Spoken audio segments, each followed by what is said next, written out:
Good morning. Happy Tuesday, everybody. How's the day going so far? Are we up and at it? Are we getting the day going? You have your cup of coffee? Got one kid off to the bus stop this morning, and I will tell you that a light jacket. I had my jacket on this morning, so I think you're going to need those jackets. And tomorrow actually could potentially be even cooler than this morning, and potentially close to those record low temperatures. So we're going to be diving into the details of that. Of course, I also want to start you off with those temperatures from yesterday, always keeping us in check. We made it to 78 degrees. That ain't right. Oh, yeah, I was going 80. I thought it said 86. I was like, whoa, hey, wait a second here. Wait a second here. No. 80, we made it to 78. So there we go. No rainfall out there yesterday. Let me show you the big picture weather pattern, and then we'll take you outside here in a second. We've got an area of low pressure across the Great Lakes. We've got a ridge of high pressure in the mid levels of the atmosphere down across the Four Corners. That's allowing for some monsoonal moisture. So you can see all that moisture coming in to the Four Corners area where we're talking about some showers and thunderstorms, and they've seen that across parts of Colorado and into Arizona. And did you see and did you hear about the haboob over into Arizona thanks to the monsoonal moisture coming on in? I wish I had a picture of that for you. Anyways, the northwesterly flows for us, and that's what's going to be around the area. Now, there's a couple little waves in the atmosphere, but they're basically going to dive their way southward. So we start off with a batch of mid to high level clouds here this morning. Notice the rain, bottom left-hand side of the screen. That's going to stay to our west and south. As these clouds will clear on out, and we'll see abundant sunshine throughout the day today. So just kind of nitpicking the forecast. You'll see some mid to high level clouds, and I'll show you what it looks like from downtown Gatlinburg here in a second as well. Again, there's those clouds. Temperature-wise, it's nice and comfortable. Let me show you what it looked like from yesterday. Here's a time lapse from downtown Gatlinburg yesterday. I thought it was really cool. Looking at the clouds and the fog early in the morning, then the skies cleared on out. Here comes those fair weather cumulus clouds building on in. And it turned out to be a nice day around the downtown area in the Smoky Mountains. Turned out to be gorgeous. Good morning, Denise, by the way. We got Christy, Carcane, Debbie, Julie, Lisa, Christy, and also, let's see, Julie. I already said Julie. And, of course, anybody joining us on Instagram this morning. Anyways, that's a live look out there this morning, and you can see that we have those mid to high level clouds, which is what I was showing you on the radar there. So that's what we've got going on this morning. Temperature-wise, it feels amazing if you've not been outside yet. I mean, we've got some low to mid 50s across the Tennessee-Kentucky border, upper East Tennessee, mid to upper 50s, a few pockets of low 60s, so warmer across the Southern Valley here this morning. Good morning, Instagram. How are you this morning? I forgot to push live before we started this whole broadcast here. Temps are still trending even cooler this morning than what we were yesterday. And as we progress through the day, we're just going to see those clouds move their way on out. We're going to see abundant sunshine, some fair weather cumulus clouds, about 5,000 feet in elevation, will drift in from the north and northwest this afternoon. We're rain-free, so abundant sunshine and dry air is in place. Forecast high temperatures will top out in the mid to upper 70s. So that's about 10 degrees below average for this time of the year. And if you have evening plans here tonight, it's going to be a nice evening, 75 by 6. Should be a great night to take a nice little stroll around the neighborhood. Or maybe during lunchtime today. Or did you grab a patio yesterday afternoon? Hopefully you had a chance to do that, because it just was beautiful. And this weather continues. So if you didn't get a chance yesterday, today's the day to do it. We're going to talk about the big picture weather pattern, your 7-day forecast, and that upcoming holiday weekend. We do have another cold front on the way. That's coming up after a quick break. 2025 Ford F-250 Crew Cab 4x4, 58,436. 25 F-150 4x4 Super Crew STX, 46,745. 25 Ford F-250 4x4 regular cab, 46,698. Ray Varner Ford, your hometown team built for performance you can afford. All right, here's your 7-day forecast now. So as we move right along and show you the big picture weather pattern, we're going to stay in the upper 70s today, tomorrow, and Thursday. Low 80s as we get into the weekend, and it's a holiday weekend, so Saturday, Sunday, Monday. And I think we're just going to see a little bit of an increase in humidity. Temperatures come up a little bit, not a big deal. So it's going to stay nice and mild. Actually, it's going to be a fantastic holiday weekend. So dry air, but you can see those dew points climb just a little bit into the weekend. All that means is we probably will see a few more clouds during the afternoon as we heat up the atmosphere. Just means those morning lows are going to be a little bit more comfortable, not quite as cool. So it's a big camping weekend. If you're going to be doing some camping this weekend, dew points coming up will allow those morning low temperatures to not be too terribly muggy, but great weather there. Rainfall amounts, lackluster at best, and so we really don't have a huge chance or opportunity for rain. But as we wrap up the week and get into this holiday weekend, I think we're all can agree that we don't want that. Let me show you the big picture, okay? So let's pick up our timeline this morning. High pressure is building in at the surface. This is at the surface. And so as high pressure builds in, that's going to leave us with the drier weather. Now, there's some disturbances in the mid-levels and another couple waves that are going to head our way. That goes all the way through Thursday. So high pressure, moves its way to the eastern coast, to the east coast by Thursday. So from today through Thursday, it moves its way from west to east. That's going to give us the sunshine, the beautiful weather, the dry conditions, the cool temperatures, because this is Canadian high. But as we expand the view, we've got two systems around the area. So this is Thursday by noon, one to our south and a cold front to our north. The one to our south is just going to throw some clouds our direction, likely not to bring us much in the way of rain. Maybe a sprinkle Thursday night and Friday morning. Then this cold front comes through on Friday into about Friday time frame, Friday to Saturday. And that's going to set up shop with a nice cool ridge of high pressure dominating again. Now, I don't think we're going to cool down a whole lot, but our dew points, I think, will come down a little bit as we get into next week. We're really not looking at a huge opportunity for a lot of rain today and tomorrow. Lackluster, nothing, zero. All the way through Thursday, remember I said that little wave is mainly going to be to our south, so it may give us a chance for a little bit of rain, but I don't think we'll see a whole lot there. And then all the way through Saturday, again, not looking at much in the way of rain.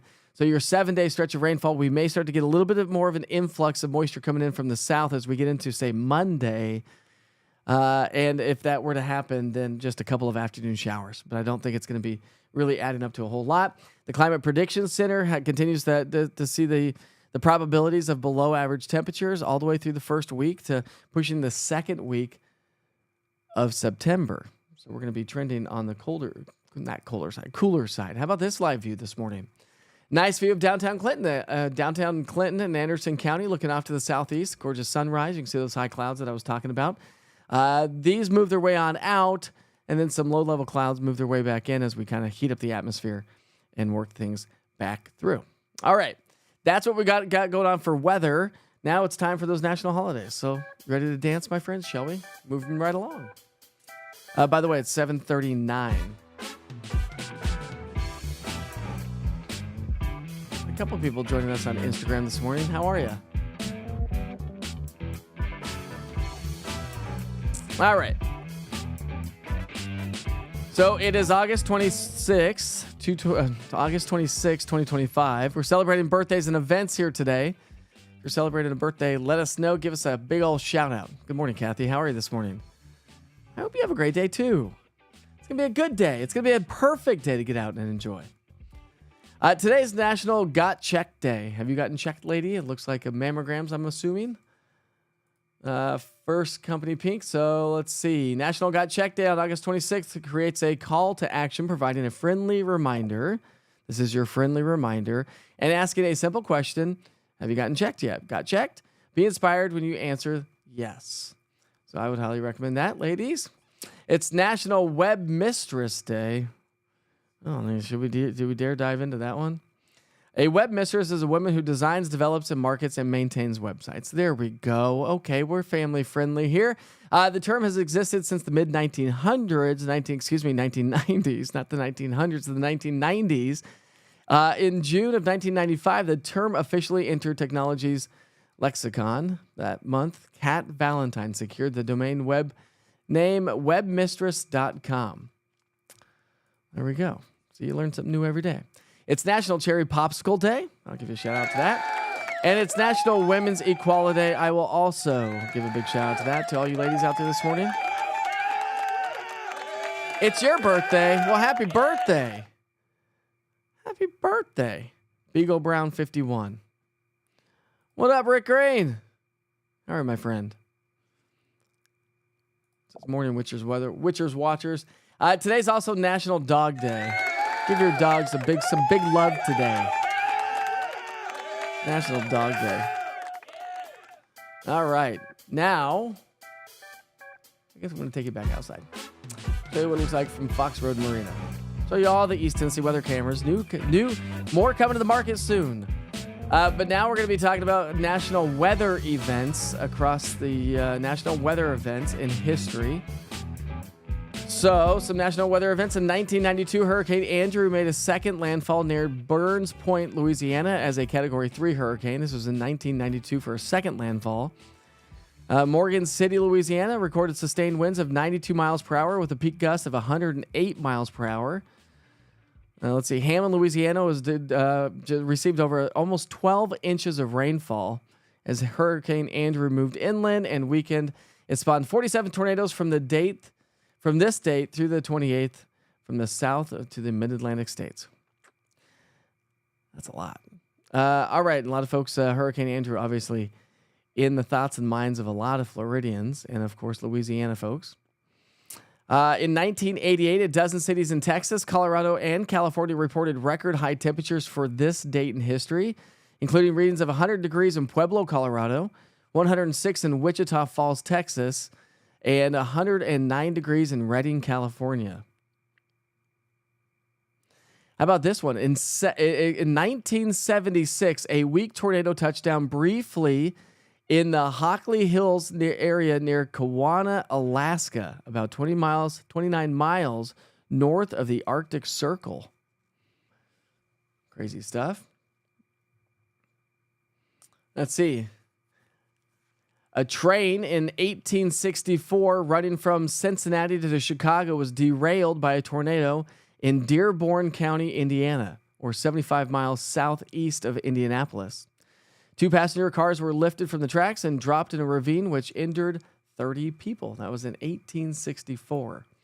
All right, time to move on to today's history lesson. We'll start with the earliest and go to the latest, or vice versa, however you want to look at that. In 1998, easy now, Chris. In 1998, the U.S. government announced that they were investigating Microsoft in an attempt to discover if they bullied Intel into delaying new technology. There we go. In 1991, Soviet President Mikhail Gorbachev promised that that national elections would be held. In 1987, Sonny Bono announced that he was going to be running for mayor of Palm Springs, California, and he actually won the election. In 1945, the Japanese were given surrender instructions on the U.S. battleship Missouri at the end of World War II. In 1939, how about this one? The first televised Major League Baseball games were shown. The event was a doubleheader between the Cincinnati Reds and the Brooklyn Dodgers. That's pretty cool. In 1934, Adolf Hitler demanded that France turn over their Saar region to Germany. This is why I'm not a news anchor. I can't read half these words. In 1883, a 2-day eruption of the volcanic island Krakatoa began. The waves that were associated with this eruption killed 36,000 people when they were destroyed inland. And in 1498, Michelangelo was commissioned to make the Pita. See again. There we go. That's all the history news that you need to know today. And I think we've got maybe one Witcher's pictures to share with you this morning.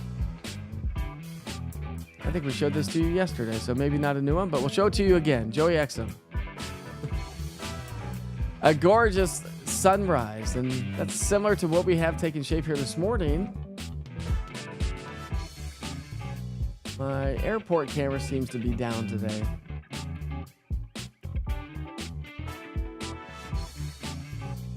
We'll take it to Hardin Valley. That's a live look in Hardin Valley, looking toward Carnes, Solway, Oak Ridge.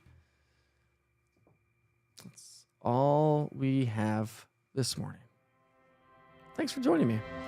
I think beautiful weather pattern. A couple waves here or there may bring us a few mid to high level clouds over the next couple of days. A couple of fair weather cumulus clouds today. Beautiful weather. Joining on the app. I'll send you back to the 24-hour weather channel coming up here in just a moment. So stay tuned. You'll get your forecast from yours truly in just a little bit as well. All right. So have a great day. I'll see you back here throughout the day on social media and, of course, on all East Tennessee weather platforms. Until then, have a cup of coffee, light jacket this morning, and those sunglasses. You're going to need the sunglasses. See you back here tomorrow.